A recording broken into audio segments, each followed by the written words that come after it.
بالله من الشيطان الرجيم. بسم الله الرحمن الرحيم. يا أيها الذين آمنوا اتقوا الله حق تقاته ولا تموتن إلا وأنتم مسلمون. يا أيها الناس اتقوا ربكم الذي خلقكم من نفس واحدة وخلق منها زوجها وبث منهما رجالا كثيرا ونساء واتقوا الله الذي تساءلون به والأرحام إن الله كان عليكم رقيبا. يا أيها الذين آمنوا اتقوا الله وقولوا قولا سديدا يصلح لكم أعمالكم ويغفر لكم ذنوبكم ومن يطع الله ورسوله فقد فاز. ومن يطع الله ورسوله فقد فاز فوزا عظيما.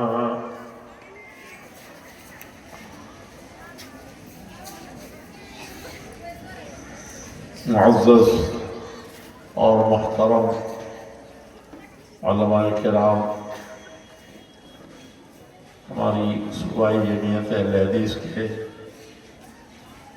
بعض اہم ذمہ داران،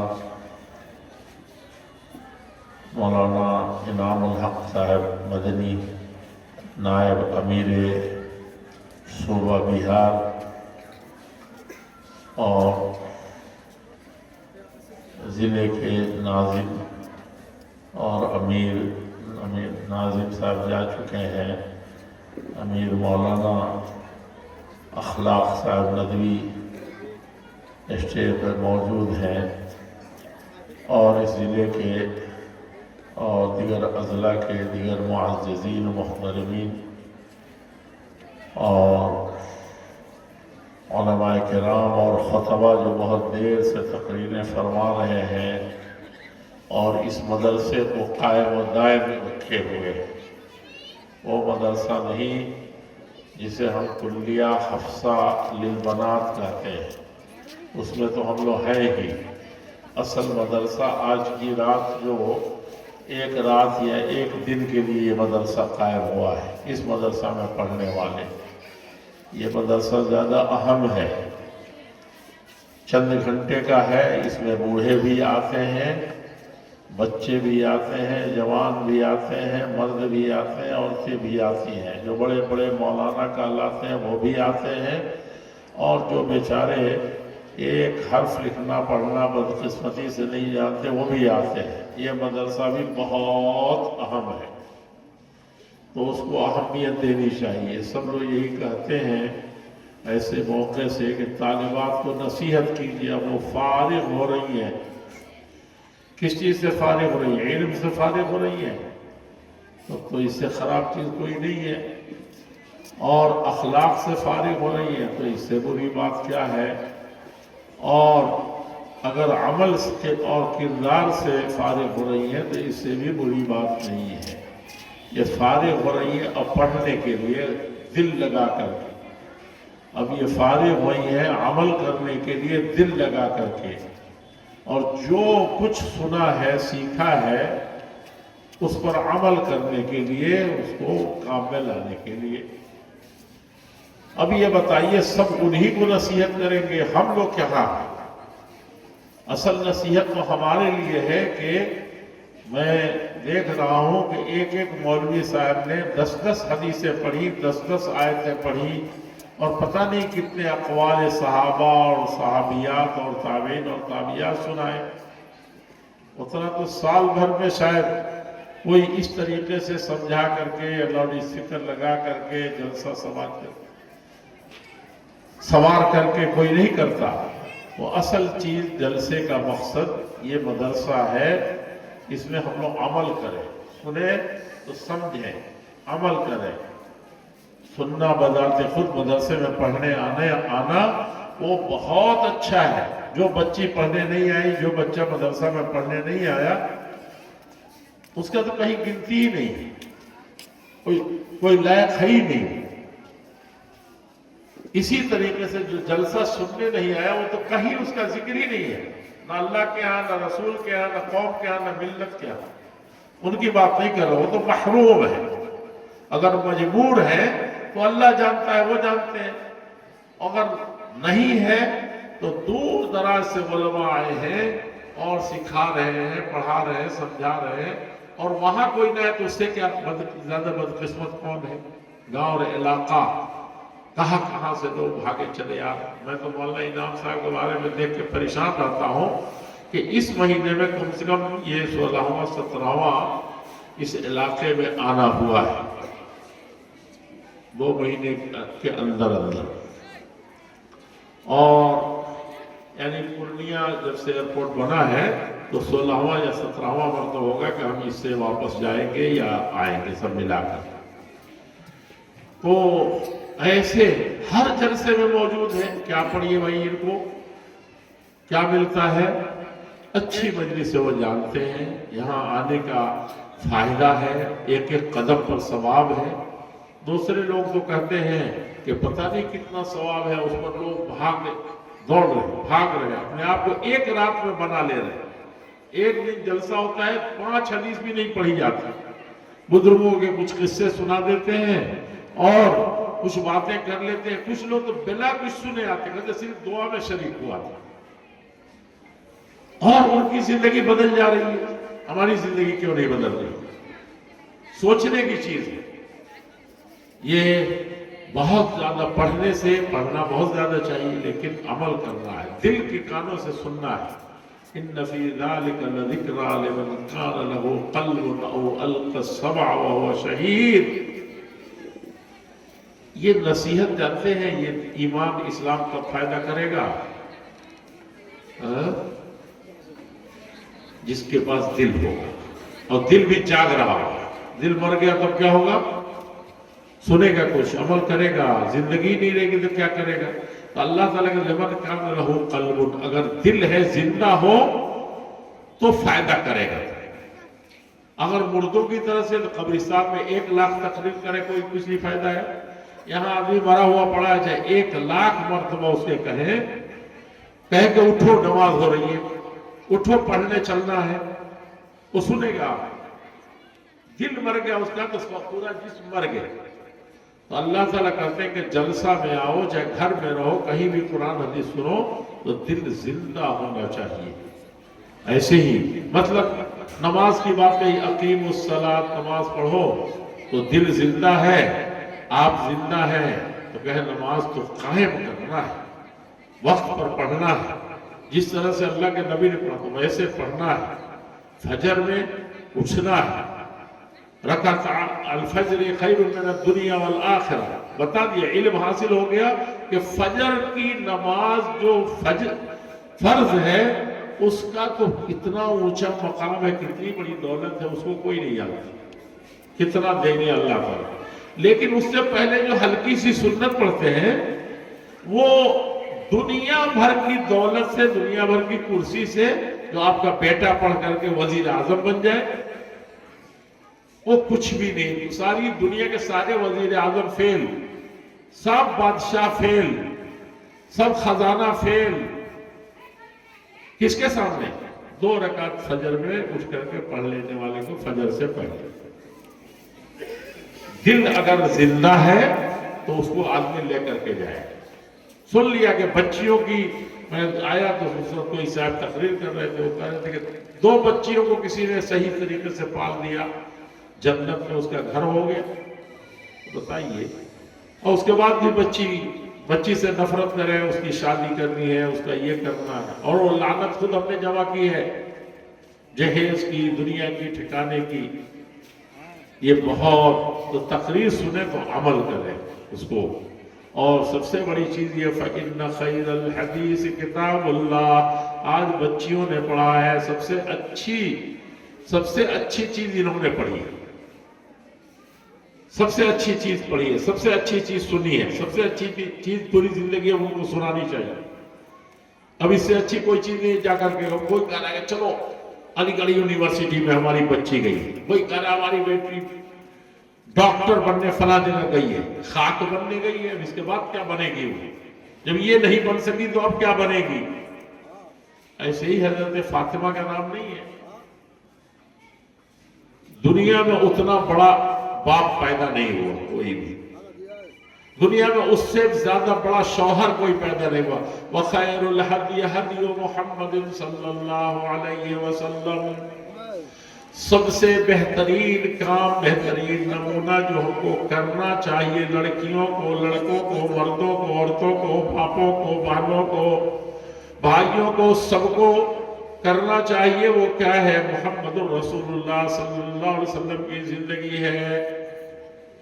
کیا تھے؟ بیٹی کو دیکھیے، بیٹی کیسی ہے؟ ویسی بیٹی کوئی خوبصورت نہیں ہے، سمجھا؟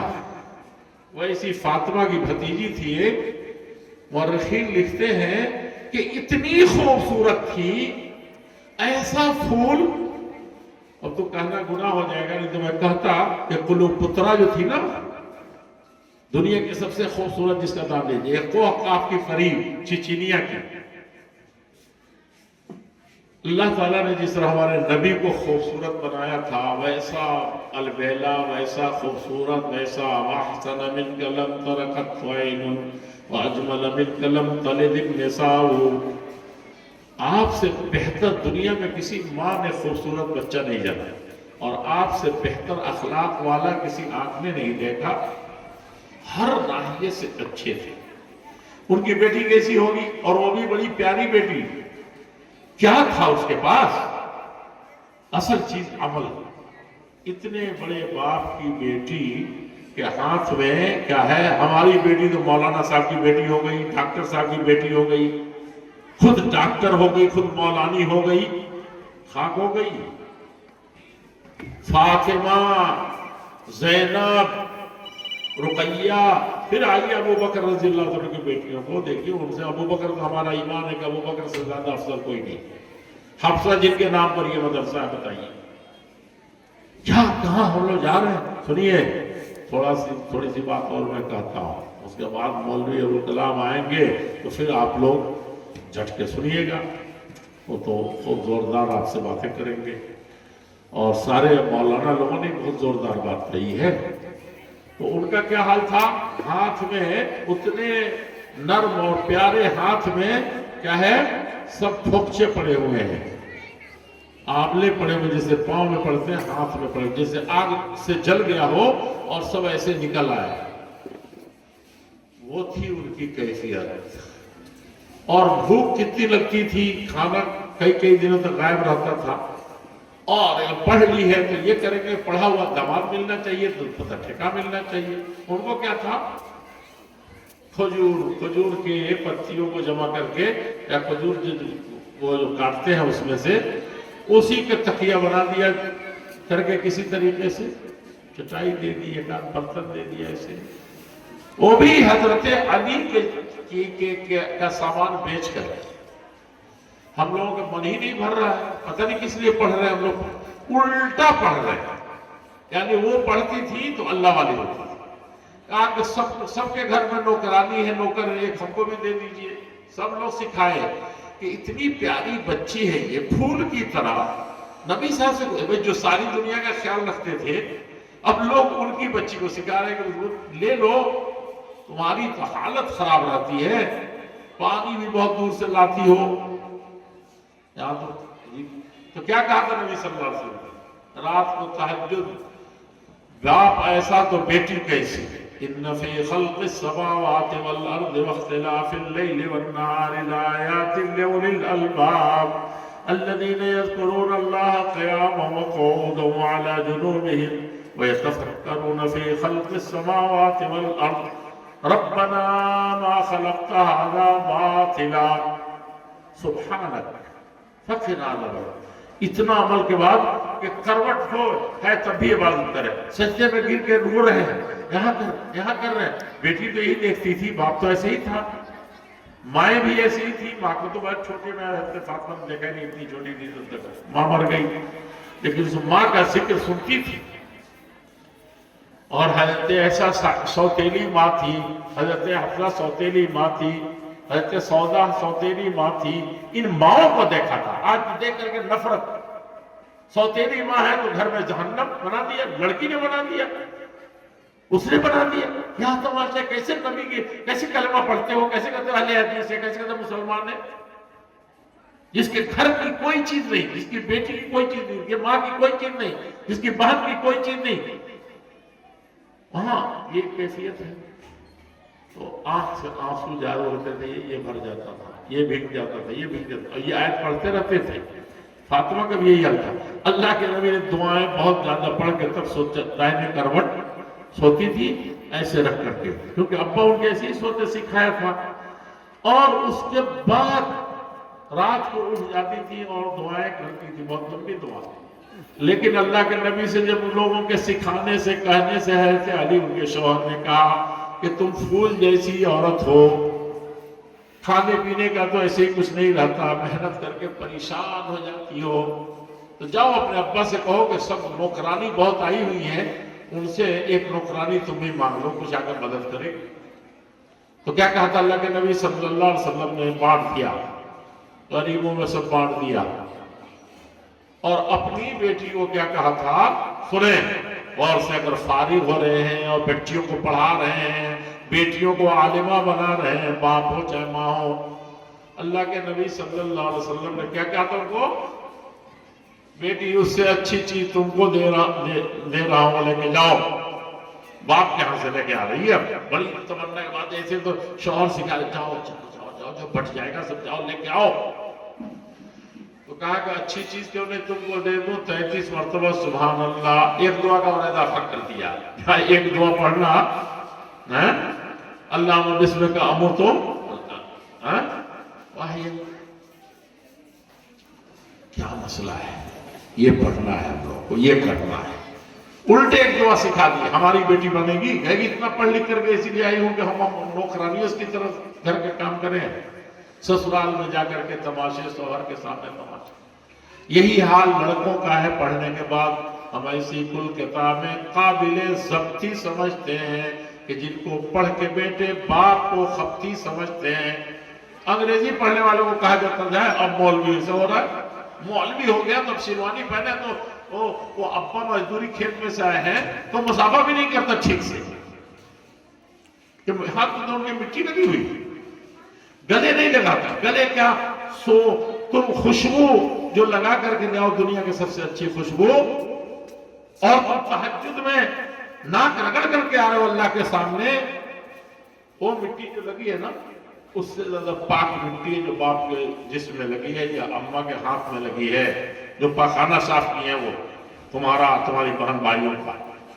خوشبو کی طرح سے ملو کہ خوشبو لگی, تب کچھ پڑھنا پڑھانا کام آئے گا, تب یہ دنیا میں. بات ختم کرنے سے پہلے کہتا ہوں, پڑھنا تو چاہیے, بلا پڑھا انسان کچھ بھی نہیں ہے, کچھ بھی نہیں ہے, یعنی بالکل بیکار ہے, اس کا سب کام بیکار ہے. بے پڑھا آدمی ہے, اور بے پڑھے سے مطلب یہ کہ ہمارے پاس ڈگری نہیں ہے تو مولانا تو سب ہم لوگوں کو لگارا کر. ارے بھئی آج رات کو سنا ہے کہ نہیں, داہنے کروٹ سونا ہے, ایسے یہی نہ پڑھا ہو گیا. نہیں تو ہمارے نبی کتاب لے کے کب پڑھے تھے, کون پڑھایا تھا؟ لیکن جو پڑھا تھا ساری دنیا میں سب سے پڑھے ہو گئے, سب سے پڑھے لکھے آدمی آپ ہی تھے جن کو لکھنے ہی نہیں آتا تھا. یعنی سیکھنا علم کا. مولانا انعام صاحب آپ کے امیر,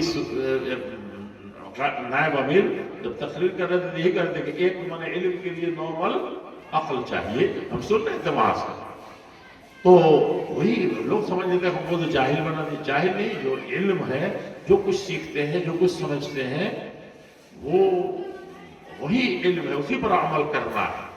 آپ جاہل مطلق نہیں ہیں. تو علم حاصل کرنا بہت اچھی چیز ہے. آخر میں ایک بات کر دیتا ہوں, ایک تھے امام، بہت سے قصے ہم کو یاد آ رہے ہیں، لیکن اس کو اس لیے کہتا ہوں کہ ہم لوگ جب پڑھ رہے تھے، مولانا مزمل سے بھی بیٹھے ہیں، یہ بھی پڑھ رہے تھے بنارس میں، تو یہ بھی پڑھے ہوں گے ایک سال بعد. تو مجالس ابن جوزی، آج بھی جلسہ ہو رہا ہے، روز جلسہ ہوتا ہے. مجالس ابن جوزی کے بارے میں کہ لوگ جب تقریر سنتے تھے تو آنکھوں سے آنسو جاری ہو جاتے تھے سنتے، لوگ بات بے ہوش ہو کے گر جاتے تھے. خود امام ابن جوزی کی حالت تقریر کرتے ہوئے بہت خراب ہو جاتی تھی. امام ابن جوزی رحمت اللہ علیہ ایسے ہی نہیں کرتے تھے ہم لوگ طرح کے آ کر کے خوب رٹا کتاب پڑھ لی، خوب دندنا کے تقریر کر دیا، چل دیے. آپ لوگوں کو برا بھلا کہا کہ جاہل لوگ ہیں، عمل نہیں کرتے. یہ تو جہالت ادھر ہے، ایسے نہیں. ایک دن پڑھے جا رہے تھے اور اتنا لکھنے والا، اتنا پڑھنے والا، سمجھ رہے ہیں، اتنا لکھنے پڑھنے والا آدمی بہت تاریخ میں کم ملتا ہے جو امام ابن جوزی. صرف لوگ جانتے ہیں تقریر ہی کرتے تھے، لکھنے میں بھی بڑے ماہر تھے وہ. تو بہرحال وہ اس رات پڑھے جا رہے تھے اور اچانک ان کو خیال ہوا، سب دین کی، ایمان کی باتیں پڑھ رہے تھے، آنکھوں سے آنسو جاری ہیں پڑھے رہے. اچانک کہا کہ شیطان یہاں بھی میرے ساتھ کھیل کر رہا ہے. اے ابن جوزی، اب تقریر شروع کر دیا اپنے اکیلے. جو اکیلے تقریر نہیں کرتا اپنے نفس کے لیے، وہ دنیا کو دھوکہ دیتا ہے، اپنے کو دھوکہ دیتا ہے. دنیا والے تو جا کے دعا پڑھ لیں گے، مولوی صاحب نے پڑھا ہے، آپ نے پڑھا کہ نہیں پڑھا، ہم نے کر لیا، ہم نے کیا نہیں، آپ کو سکھا دیا، آپ تو کامیاب ہوئے سن کر کے. اپنے سے تقریر کی جاتی ہے پہلے کہ میں کیا ہوں. تو امام ابن جوزی پڑھتے گئے، کہا کہ رونے لگے، کہا کہ اے ابن جوزی، تم اپنے آپ کو دھوکہ دے رہے ہو، علم جمع نہیں کر رہے ہو، بڑے عالم جو بن گئے ہو، یہ علم تم کو کس فائدے کا ہے؟ تم نے دیکھا نہیں محمد الرسول اللہ صلی اللہ علیہ وسلم کو ان کی بیوی بیان کرتی ہے عائشہ کہ ان کے دونوں پاؤں سوج جاتے تھے اور سوجنے کے بعد بھی وہ روتے رہتے تھے. داڑھی بھیگ جاتی تھی، پھر سینہ بھیگ جاتا تھا، پھر وہ تھک کر کے لیٹ جاتے تھے. پاؤں جب موٹے ہو جاتے، تہجد کی نماز کی بات کر رہا ہوں، تو پھر بالو بھی بھیگ جاتا تھا جہاں آپ لیٹتے تھے. تم ابن جوزی صرف کتاب پڑھ کے جنت میں جاؤ گے، عمل کہاں ہے؟ علم تو بڑھ گیا تمہارا، لگے ہو. پھر اس کے بعد کہا کہ تم بھول گئے کہ ابو بکر صدیق رضی اللہ عنہ کی کیفیت کیسی تھی. وہ تو اس قدر رونے والے تھے، اللہ کے لیے جاگنے والے تھے. اور پھر کہا، پھر روتے رہے، پھر اٹھے اور نماز کے لیے، اللہ کے لیے عمل کرنے کے لیے. پھر کہا کہ تم کو شیطان دھوکہ دے رہا تھا کہ اور پڑھ لیں، عمل کب ہوگا؟ تو کہا کہ وہ عمر ابن خطاب جن سے زیادہ غصہ والا، جن سے زیادہ سخت، جن سے زیادہ زلزلے، جن سے شہنشاہوں کے درباروں میں تھے، کیسر و کیسرا امریکہ اور روس ڈرتا تھا، ان سے کانپتا تھا. تو کہا کہ وہ عمر ابن خطاب کی حالت تو یہ ہوتی تھی کہ آنکھوں سے آنسو، تو اس میں دونوں میں لگتا تھا کہ نشان پڑ گیا روتے روتے. تو تم کیا کر رہے ہو جو ابن جوزی، تمہارا کیا حال ہے؟ یہ پڑھنا کیا کام آئے گا تم کو؟ پھر روتے تھے. کیا کہا کہ کیا عثمان غنی، ان کو عثمان غنی کو تم نے نہیں دیکھا کہ وہ قرآن کی سرینے سے ختم کرتے تھے؟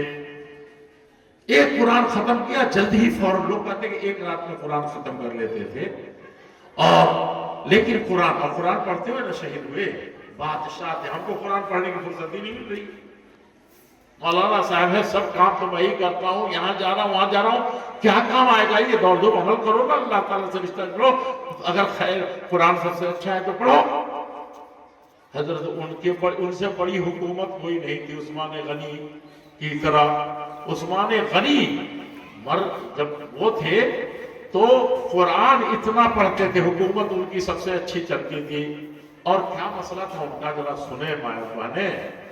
کہا کہ عثمان غنی رضی اللہ تعالیٰ عنہ کو جب بلوائی آئے قتل کرنے کے لیے، تو قرآن پڑھتے ہوئے ان کو قتل کیا.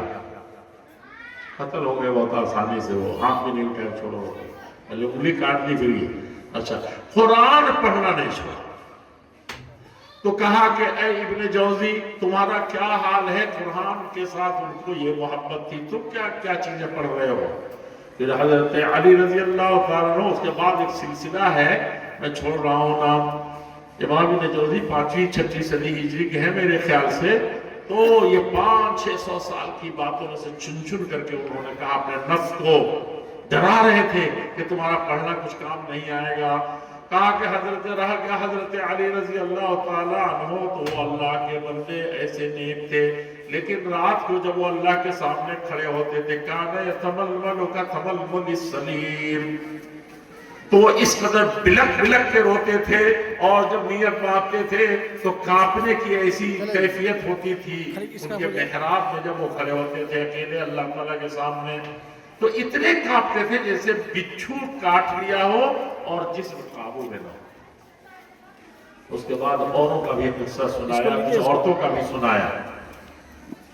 تو اب سب چھوڑتے ہیں، میں یہ کہوں گا کہ عمل ہونا چاہیے، اور اس عمل کرنے کا ہم کھانے، اپنی اولاد کو ایسے ہی بنائیں، ہم ویسے ہی بنیں، اور ایمانداری پوری دنیا میں، اور یہ جانے کہ ہم دوسروں کے لیے پیدا ہوئے ہیں، ہم دوسرے کے وہ ذلہ خار نہیں ہیں.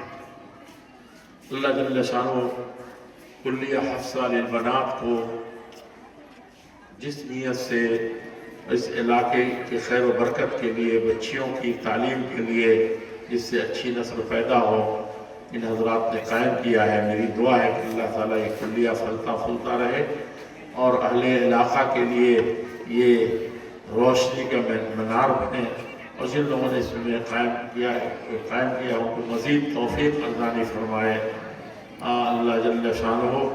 اور میں آپ کا بہت بہت شکر گزار ہوں کہ آپ اس علاقے میں اس طرح کا ادارہ چلا رہے ہیں، اور مجھے بھی آپ نے اس میں آنے کی کو کہا، تو میں آپ کا بہت زیادہ شکر گزار ہوں. میں اپنی صوبائی جمعیت کا بھی اور اپنی یہاں کی جمعیت کا بھی بہت بہت شکریہ ادا کرتا ہوں، خاص طور پر مولانا اخلاق صاحب کا جو ضلع سے ہے، اور مولانا زین العابدین صاحب کا، اور کئی طرح کی علمی سرپرستی فرماتے ہیں ہمارے مولانا مظفر الحق صاحب، اور یہاں مصباح ہیں.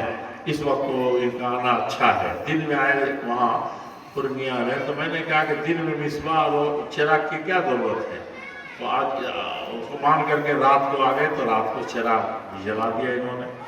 سب بزرگوں کا بہت بہت شکریہ، اور بچیوں کو میری بڑی دعائیں ہیں کہ یہ بہت نیک بنے جماعت کے لیے، اور ان کی ماں باپ کو بھی بہت زیادہ میں مبارکباد دیتا ہوں.